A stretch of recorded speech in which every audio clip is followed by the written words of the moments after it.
So let us begin our class. Okay, today we are going to start the second year topic, which is electrostatics.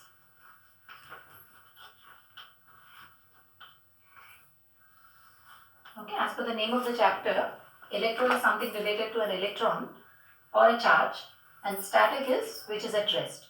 So the whole chapter deals with the study of charges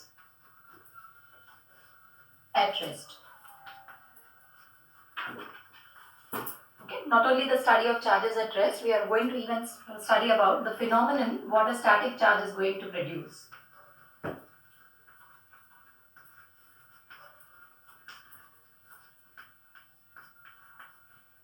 Okay, such as field,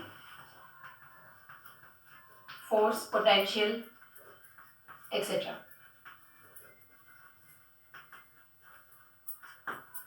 Okay, before we go into the topic of electrostatics, okay, so because here anyway we are going to study about the charges, first let us know some practical phenomenon to experience the presence of charge, as we cannot see it, but you can definitely experience it. Okay, so most of you would have experienced this during winters, because during winter the charge transfer is, or charge may reside properly on the charges or on the objects, okay, because conductivity is very less since atmosphere is very dry.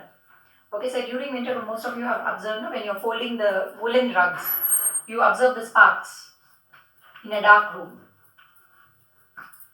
or when you comb your hair, dry hair, and then keep the comb very close to a pieces of paper, the paper gets attracted.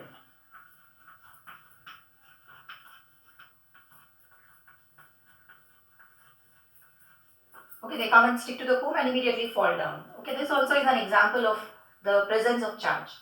Or a rubber balloon create some friction, okay, with a hand, and then keep the balloon again very close to the pieces of paper. Then also you will observe that the balloon starts attracting the pieces of paper.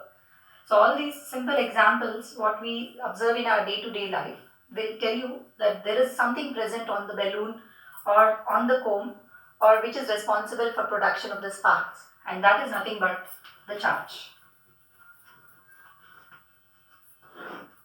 Okay, we are not just going to study these examples, we are going to study in detail about what this exactly charge is, its properties, and so on in our first lecture of electrostatics. Okay. Now let us look at some industrial applications of electrostatics too.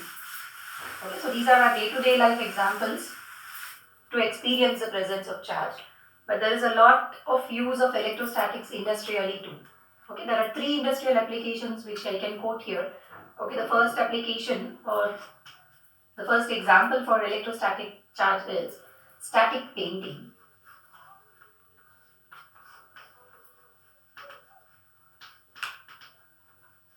The second and well-known example every one of you have experienced is using a Xerox machine or a photocopy.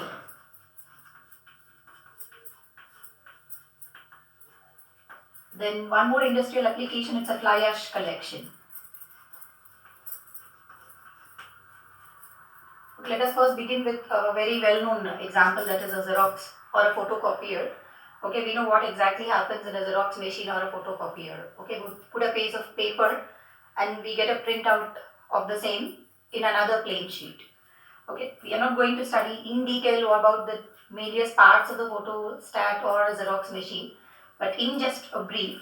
So assume that this is a plain sheet of paper on which you want to get the print obtained.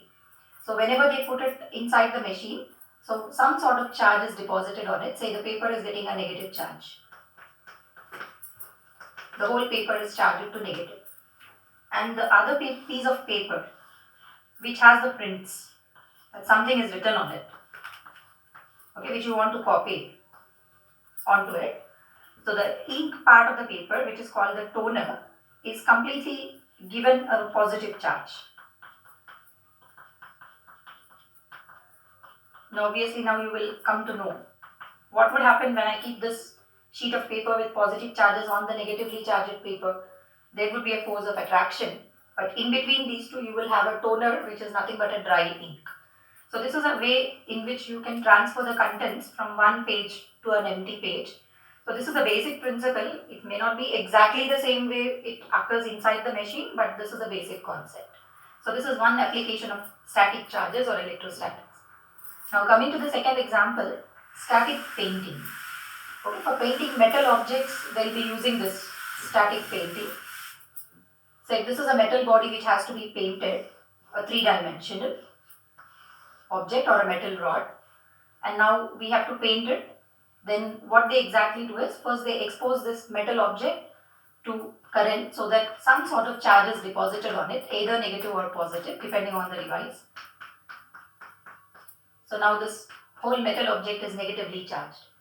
The spray paint, whatever they are using, is given a positive charge. And now when you switch on the spray device, the positive charge automatically goes and sticks to this negatively charged metal sheet. And in the process, there is very less wastage of paint. And you need not be very clear whether the paint is deposited on every part of the object or not, because even to the nook and corner of this object, the paint gets coated. And this is the way very big objects like aeroplane parts or the automobile devices are being painted by using this process of static painting. So this will be a second example where electrostatics is industrially applied. The last one, fly ash collection. Okay, it is a collection of the industrial waste through the chimneys. Okay, so assume that this is a long chimney through which the exhaust gases are coming out. So before releasing these pollutants or the particles into the air, okay, it passes through two devices, one metal surface or a mesh, followed by one metal cylindrical surface, okay, which is connected to a electric circuit so that this end is positive and this mesh is negatively charged. So as soon as this ash particles or the dust particles pass through this mesh, they get negatively charged. And as they start moving upward towards the positive drum, they get deposited on the drum. So all the harmful pollutants will get deposited to the drum. So they remove the drum timely and then clean it. So that will not allow the pollutants to be released into the air. So that is one more simple example where static charges are in use. So these are the three different examples which I can give you industrial applications of electrostatics. Now let us come back to the chapter. So because anyway we are going to study about charges here, first we will know what exactly is this charge and study some of its properties. Okay, come to a charge. Okay, so charge is an inherent property of every substance. That means it's present in every substance. It's an inherent property which leads to the production of electric field or sometimes even a magnetic field. So here let me be clear. A static charge, that means if a charge is at rest, it can only produce electric field around it. Capital E is the representation I am using here.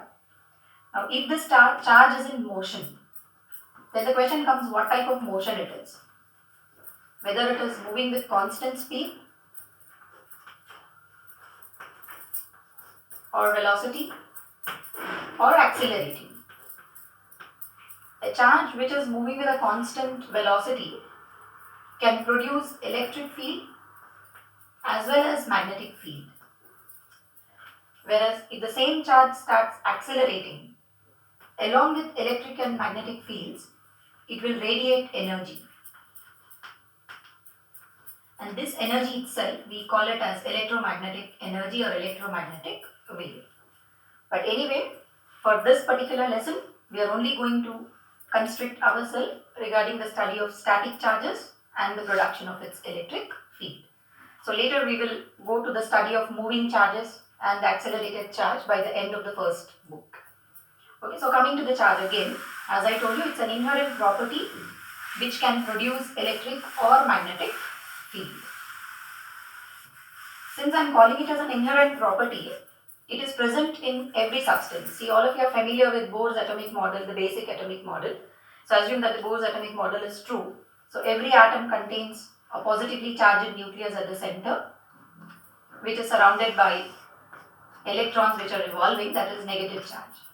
So here we are making use of a positive charge as well as a negative charge. So that itself says charges are of two types, positive and negative. Okay, so let's go into the detail. It was Benjamin Franklin who named the type of charges as positive and negative. Sometimes they may ask you who gave the name or who has proved that charges are of two types.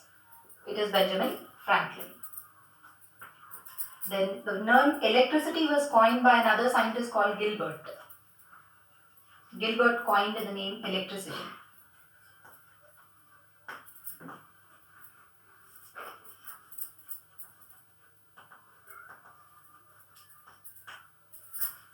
Okay, so this is how we define a charge. It's an inherent property that is present in every substance which can produce electric or as well as magnetic fields.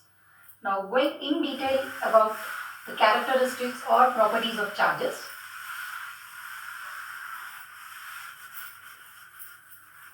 Okay, the first property I can talk about charges is, or even before going to the properties, let us see how to represent it. A charge is represented by the letter Q, either small q or capital Q. It is measured in coulombs in SI system. But apart from coulomb, there are two more units of charge. They are called as electrostatic units and electromagnetic units. ESU, I repeat, electrostatic unit, and EMU is electromagnetic unit. Okay, electrostatic unit of charge is stat coulomb, whereas electromagnetic unit is amp coulomb. And you can remember the relationship between them. I will let you know how we have got the stat coulomb and the amp coulomb units later. So 1 coulomb is always equal to 3 into 10 to the power 9 stat coulomb, which is again equal to 1/10 of an amp coulomb. Okay, so this is a conversion factor. Sometimes you will have to remember it. 1 coulomb is 3 into 10 power 9 stat coulombs, or it's 1/10 of an amp coulomb. So this is how we represent a charge. And one more point, it's a scalar quantity. Okay, we don't have to use any vector addition when we are using the charges. It's a simple scalar quantity. Again I repeat, charge is an inherent property which produces electric and magnetic field, represented by the letter Q. It's a scalar measured in coulombs in SI system. Apart from this, it has two more units, electrostatic and electromagnetic, stat coulomb as well as amp coulomb. And this will be the conversion. 1 coulomb is 3 into 10 power 9 stat coulombs, or 1/10 of an amp coulomb. So this is the basic points that you need to know regarding a charge. Now let us go into the details about properties or basic properties of charge.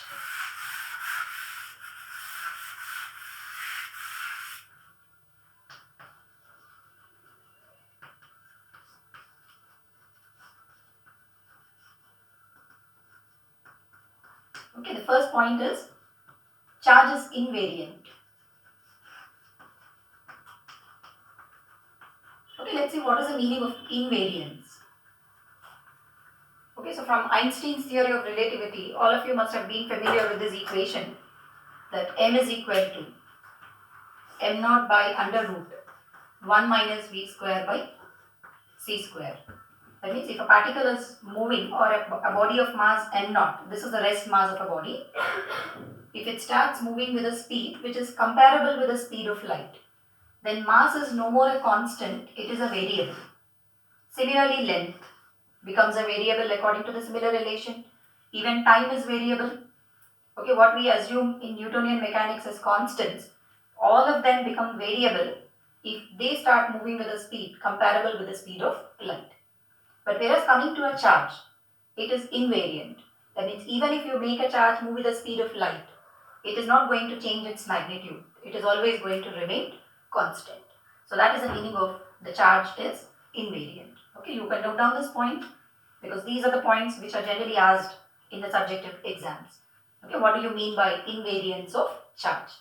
So that is what you have to write. Charge is invariant, implies it does not vary when it is in motion.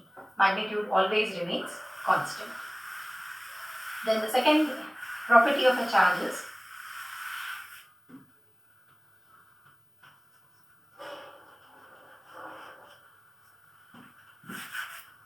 charge cannot reside without mass.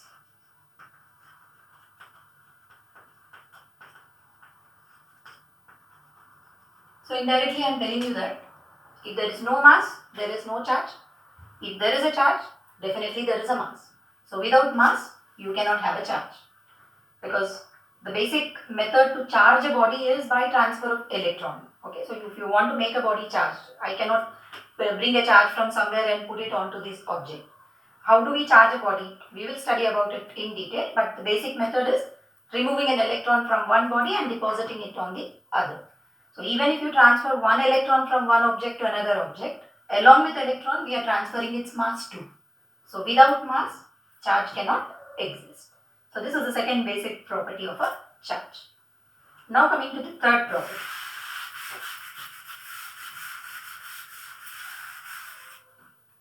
Say for example, you are taking an object which is neutral, and to this body I am giving large number of charges.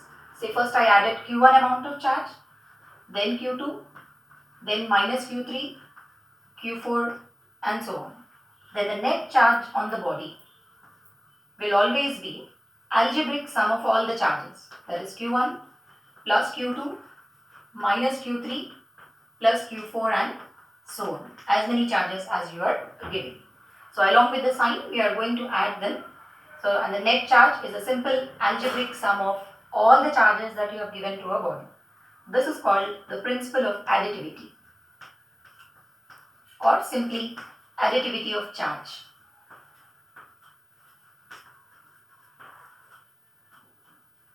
Okay, charge can be added because it's a scalar quantity, but the only difference is along with the sign you will have to take the addition. So this is the additivity of charge, which is the third basic property. And the fourth property of charge, that is conservation of charge. Okay, the moment we ask anybody about what is conservation of energy, a very famous statement, energy is neither created nor destroyed, but can be transferred or can be changed from one form to another. The same rule is again applicable.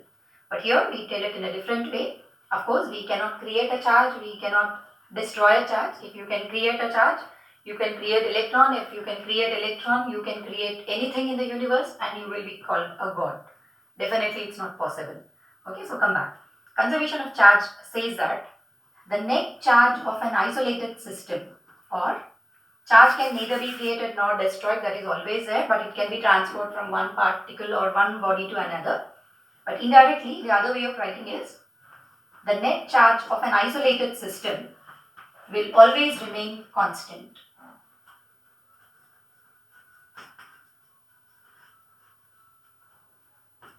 Okay, one statement you can always write charge can neither be created nor destroyed, but it can be transferred from one body to another. The second statement says for an isolated system. When do you call the system isolated? You have to define a system. Say I am taking two objects A and B. So my isolated system is the set of these two objects. And now suppose I have transferred some amount of charge from A to B. Say electrons are transferred from A to B. So by removing electrons, A has got positively charged. By adding electrons, B has got negatively charged. But what is a net charge equal to? If one electron is transferred, this will be having a negative charge of 1 unit and this will have a positive charge of 1 unit. But the sum of these two is always 0. So the net charge of this system still remains as a constant. So the conservation of charge states that the net charge of an isolated system always remains constant. Or we can neither create a charge nor destroy it, but you can transfer it from one body to another. So this is the fourth property or basic property of charge. And now coming to the fifth property and the last. Okay, this is called quantization of charge.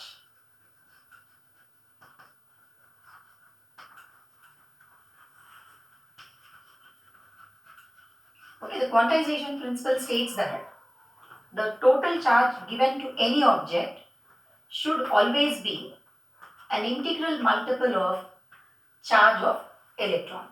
Okay, as I told you, if you want to charge a body, it is only by the transfer of electrons. So you can transfer 1 electron, 2 electrons, 3 or any number. But n should always be an integer. You cannot have a fractional values for n. N should always be a whole number, that is 1, 2, 3 and so on.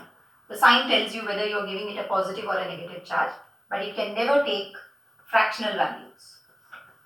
Logic is simple. You cannot transfer half electron, 1/3 of an electron.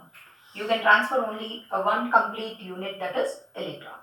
So the net charge of a body should always be plus or minus n into E, where n is just a number, a whole number, 1, 2, 3 and so on. And whereas here E represents the charge of electron.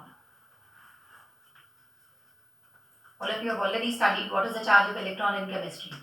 And in coulombs, tell me the value. Yes, it's 1.6 into 10 to the power minus 19 coulomb. Remember this value? Charge of electron would be 1.6 into 10 to the power minus 19 coulomb. So this also is one of the important properties regarding quantization.